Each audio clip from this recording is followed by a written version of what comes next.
नमस्कार। हमारे चैनल में सभी भक्तों का स्वागत है। हमारे इस चैनल पर बने वीडियो अगर आपको अच्छे लगे तो लाइक शेयर सब्सक्राइब जरूर करें और ज़्यादा से ज़्यादा शेयर करें, सपोर्ट करें। हम आपको अमावस्या और पूर्णिमा की कहानी सुनाने जा रहे हैं। प्लीज़ आप सभी से निवेदन है कि वीडियो को पूरा लास्ट तक देखें। किसी समृद्ध राज्य में राजा धर्मपाल और रानी लीलावती राज करते थे।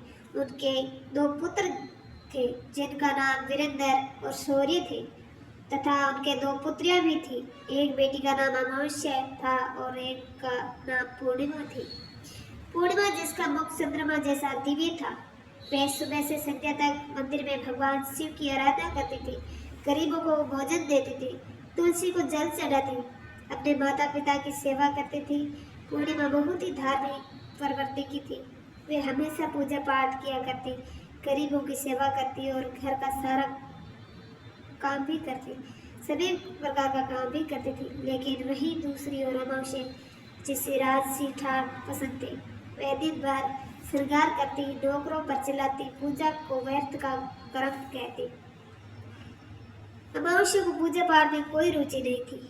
वह ना तो पूजा करती थी और न ही कोई काम करती थी। लेकिन दोनों बहनें एक दूसरे को बहुत प्यार करती थी क्योंकि पूर्णिमा का स्वभाव बहुत ही अच्छा था। हालांकि राजा रानी का व्यवहार पूर्णिमा के प्रति अच्छा नहीं था। वे अमावस्या और अपने दोनों पुत्रों को ज्यादा प्यार करते थे। धीरे धीरे समय बीतता गया और राजा रानी के बच्चे बड़े हो गए। फिर एक दिन की बात है, राजा ने अपने बेटों का विवाह कर दिया और अब बेटियों की शादी की बारी आई। तब सभी ने राजा से कहा, आप इनका विवाह कर दीजिए। तब राजा ने कहा, हाँ विवाह तो करना ही है। तब रानी ने राजा से कहा, महाराज पूर्णिमा तो साधारण ब्राह्मण की योग्य है, इसे किसी गरीब के घर ब्याह करा दो। और हाँ, भूल से भी पूर्णिमा का विवाह बड़े घर में मत करना, क्योंकि इससे तो भजन कीर्तन पूजा पाठ और कहानियां सुनना पसंद है। अगर ये बड़े घर में गई तो ये सब नहीं कर पाएगी, इसलिए इसकी शादी किसी गरीब के घर में ही कर दी जाए। तब राजा साहब ने कहा, ठीक है। फिर से रानी ने कहा, महाराज अमावस्या भी तो विवाह की योग्य है, अमावस्या तो एक राजकुमारी जैसी है, इसके लिए भी वर देखिए और दोनों बहनों का विवाह एक साथ कर दीजिए। तब राजा ने पास के गांव के राजा के बेटे के साथ अमावस्या का विवाह करा दिया और उसी गांव के एक गरीब किसान के बेटे के साथ पूर्णिमा का विवाह कर दिया। जब राजा ने रानी को यह बताया तो वह बहुत खुश हुई। मित्रों, अब राजा और रानी ने बिना किसी विचार के अपनी ही बेटियों के बीच पक्षपात किया।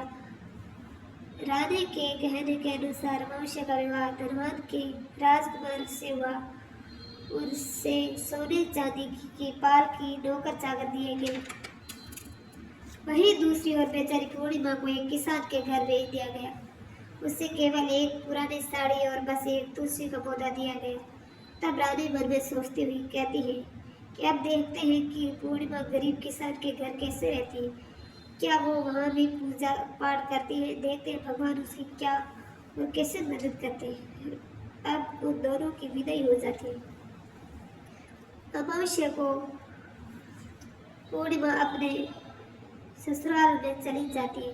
अमावस्या तो अब किसी महारानी की तरह अपना जीवन सुखपूर्वक और ऐसा आराम के साथ गुजार रही थी। वहीं पूर्णिमा भी अपने भाई और भगवान के भरोसे खुशहाल जीवन व्यतीत कर रही थी। अमावस्या का पति जो एक राजकुमार था, वह भी बड़ा घमंडी था। पूर्णिमा का पति शांत और सुशील स्वभाव का था। अब कुछ दिनों का समय इसी तरह से गुजर जाते हैं और फिर एक दिन की बात है, अमावस्या ने अपने घर पर शिव चालीसा का आयोजन किया और इस आयोजन से गांव की सारी महिलाओं को आमंत्रित किया। सारी अड़ोस पड़ोस की औरतों को भी बुलाया, लेकिन अपनी बहन पूर्णिमा को उसने जानबूझकर नहीं बुलाया, क्योंकि उस गरीब बहन को अपने घर में बुलाना पसंद नहीं था। उसे बुलाना मतलब अपने मान सम्मान में कमी नजर आ रही थी। तब वही पूर्णिमा अपने दरवाजे पर बैठी थी तो गांव की औरतों ने कहा, अरे पूर्णिमा बहन, तुम्हारी बहन के घर शिव चालीसा का पाठ है, तुम वहीं जाओगे। अब गीता पूर्णिमा ने कहा, नहीं जा रही, क्योंकि मेरी बहन ने मुझे नहीं बुलाया। तब गांव के औरतों ने कहा, नहीं बुलाया तो क्या हुआ, पूजा पाठ है, तुम चलो हमारे साथ। वैसे भी कहा, वह भी तो तुम्हारी बहन है। उसने सोचा होगा कि बहन तो आ ही जाएगी, उसे आमंत्रित निमंत्रण की क्या आवश्यकता है। तब गांव की औरतों की बात मानकर पूर्णिमा शिव चालीसा में चली गई। जब मैंने तुम्हें नहीं बुलाया तो तुम मेरे घर क्यों आ गई? पूर्णिमा को देखा तो वह गुस्से में बोली, अरे मैंने तुम्हें बुलाया ही नहीं तो तुम मेरे घर क्यों आ गई? अब जब आ ही गई हो तो चुपचाप एक जगह बैठी रहना, इधर उधर मत घूमना। तुमने तो आज मेरी इज्जत ही मिट्टी में मिला दी। जरा देखो अपने आप को, कैसे वस्त्र पहने तुमने। जाओ उधर पौधे में बैठो। और फिर उसने पूर्णिमा के गरीबी का बहुत मजाक भी उड़ाया। पूर्णिमा की आंखों से आंसू बहने लगे और वह भगवान शिव से प्रार्थना करने लगी, हे भगवान, मुझ पर आप कब कृपा करोगे? आखिर मेरा कसूर ही गलत क्या है? क्या पूजा पाठ करना, गरीबों की सेवा करना, काम करना, क्या ये सब गलत है? हे भगवान, आप मुझ पर कृपा करो। थोड़ी ही समय के बाद इस तरह वे भगवान से विनती करते रहे। शिव चालीसा पूरी हो गई और अमावस्या ने सबको प्रसाद दिया, लेकिन पूर्णिमा को प्रसाद नहीं दिया। अब निराश मन के साथ पूर्णिमा वहां से बिना प्रसाद के ही वापस अपने घर की ओर चली गई। मित्रों, रास्ते में वो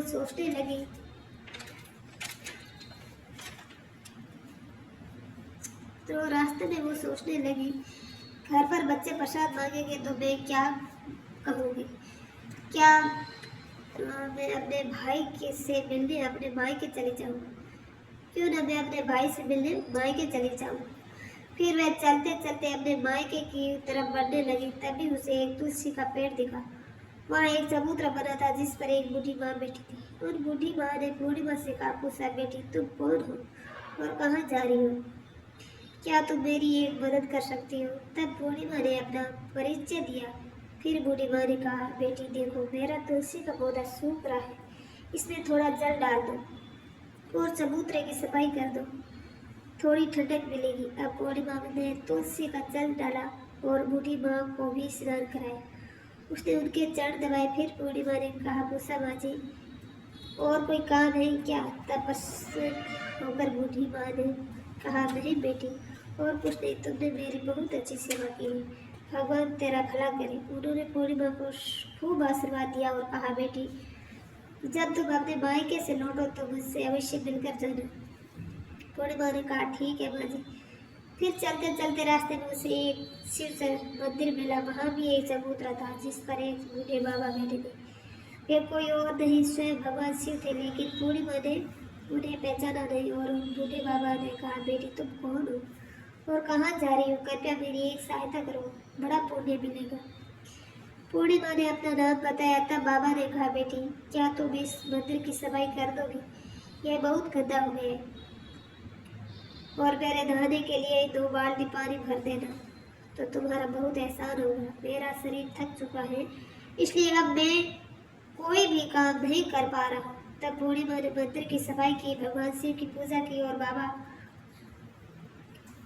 के लिए पानी भर दिया। फिर वह आगे बढ़ गई। फिर थोड़ा और आगे चलने पर उसे एक काली माँ का मंदिर मिला। काली माँ भी बूढ़ी माँ के रूप में वहाँ बैठी थी। काली माँ ने कहा, बेटी तुम कौन हो? क्या तुम मेरी एक सहायता कर सकती हो? तब प्रसन्नता से पूर्णिमा ने अपना नाम बताया। तब बूढ़ी माँ ने कहा, यहाँ सब लोग पूजा पाठ करके चले जाते हैं, लेकिन कोई मंदिर साफ नहीं करता। देखो मंदिर कितना गंदा हो गया, जरा इसकी सफाई कर दो। अब पूर्णिमा ने मंदिर की सफाई की, माँ का श्रृंगार किया और पूजा की। उसके बाद बूढ़ी माँ को स्नान कराया और उनके पैर दबाए। फिर उस माँ काली के रूप में वेश में बैठी बूढ़ी माँ का आशीर्वाद लिया और वह वहाँ आगे बढ़ गई। फिर आगे चलने के बाद थोड़ी ही दूर चलने पर एक नदी मिली। वहाँ भी एक बूढ़ी माँ बैठी थी, जो कोई और नहीं बल्कि स्वयं गंगा मैया थी। उन्होंने पूछा, बेटी तुम कौन हो?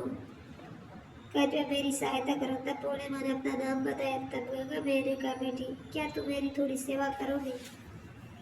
तब पूर्णिमा ने गंगा मैया की सेवा की और आशीर्वाद लेकर आगे बढ़ गई। अंत में वह अपने मायके पहुंच गई। जब उसकी भाभीयों ने उसे देखा तो बहुत खुश हुई। उन्होंने पूर्णिमा का स्वागत किया और कहा, वाह क्या बात है बहन जी, कहा बहुत दिनों बाद आई है। तब पूर्णिमा ने कहा, हाँ भाभी, आज मन हुआ सभी से मिलने का तो चली आई। तब भाभीयों के साथ मिलकर पूर्णिमा ने अपने मायके में भी सारे काम किए और सभी ने खुशी खुशी एक साथ भोजन किया और रात को अलग अलग विषय पर बातें भी की। फिर अगली सुबह जब जाने को तैयार हुई तो भाभी ने उसे एक लाल साड़ी दी और कहा, इसे पहन लो और जल्दी जल्दी आया करो, बहुत दिनों बाद आई। तभी पूर्णिमा ने लाल साड़ी पहन ली और 16 श्रृंगार कर लिया और एक भाभीयों ने एक थैला भरकर उसे सामान दे दिया। उसे लेकर पूर्णिमा घर से निकल गई। मित्रों, चलते चलते रास्ते में वही दीदी मिली जहाँ गंगा मैया बैठी थी। उन्होंने कहा, बेटी आ गई, आपने मायके से क्या लाई हो?